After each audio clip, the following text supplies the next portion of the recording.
গতকাল বুধবার সকালে লোন দেওয়ার কথা ছিল। অফিসের কথা মতো সকালেই লোন নিতে আসেন গ্রাহকরা, কিন্তু লোন নিতে এসে দেখেন অফিসের মেইন গেটে তালা।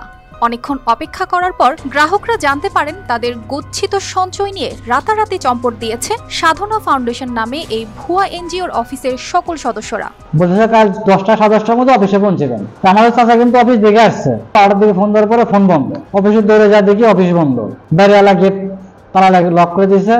ঘটনাটি ঘটেছে বগুড়া সারিয়াকান্দি উপজেলার আমতলী গ্রামে। গত কয়েকদিন আগে দেশের বিভিন্ন জেলা থেকে সারিয়াকান্দি উপজেলায় এসে বিভিন্ন ইউনিয়নে মাঠ পর্যায়ে সদস্য সংগ্রহ শুরু করে সাধনা ফাউন্ডেশন। সদস্য সংগ্রহের সময় গ্রাহকের নিকট থেকে 340 টাকা করে ভর্তি ফি নেয় এবং মোটা অঙ্কের লোন দেওয়ার আশ্বাস দেয়। 340 টাকা নিয়েছে, নেওয়ার পর ওইটা সইটে সাক্ষী টাকি ফর্ম টর্ম কি সব একটু ছবিটা নিয়ে এলাম আমাদের জোড়া ছবিটাকে।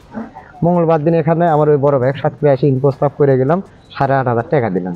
দেওয়ার পর বললো যে বুধবার দিন 10টার দিকে আসে, বিমার জন্য 300 টাকা নিচ্ছে, যে বৃহস্পতিবার দিন আপনি 10টার দিকে আসে আপনি 1 লাখ টাকা লোন নিয়ে চলে যান। তাদের গাড়ি ভালো করে ভাড়া করে নিয়ে ছাড়াচ্ছে।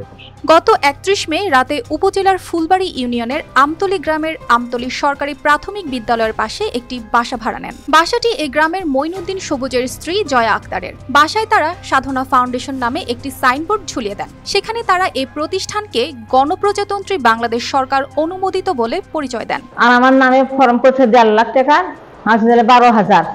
আর আমার যে চাষা করলাম আহসান হাবিব, ওর হলে 8,000। তা আমরা আজকে এসে দেখি যে ঘর তোর তালা দেওয়া তো নাই, কে খোলাই এরকম।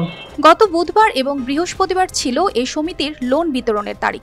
এর আগে এনজিওর সদস্যরা গ্রাহকদের লোন দেওয়ার কথা বলে অফিসে ডেকে লাখ প্রতি 8,000 টাকা করে সঞ্চয় জমা নেন। বুধবার সকালে লোন নিতে এসে গ্রাহকরা শুনেন এনজিওর সমিতির মেইন গেট তালা মেরে পালিয়েছে। বন্ধ দেখি থাকে, খোলা দেখি, আর লোকজন আসে লোন দিচ্ছে সেটা করতে করতে কালকে প্রায় 1-100 মহিলা আছে। কি হলো, নোংরার কথা আজকে আর জড়ো হয়ে গেল। জাহাঙ্গীর সাংবাদিক ফোন করলাম, ঘটনাটা কি। গ্রাহকেরা জানান প্রায় শতাধিক গ্রাহকের কোটি টাকার বেশি নিয়ে পালিয়েছে সাধনা ফাউন্ডেশন নামের এই ভুয়া এনজিও। News desk, RTV।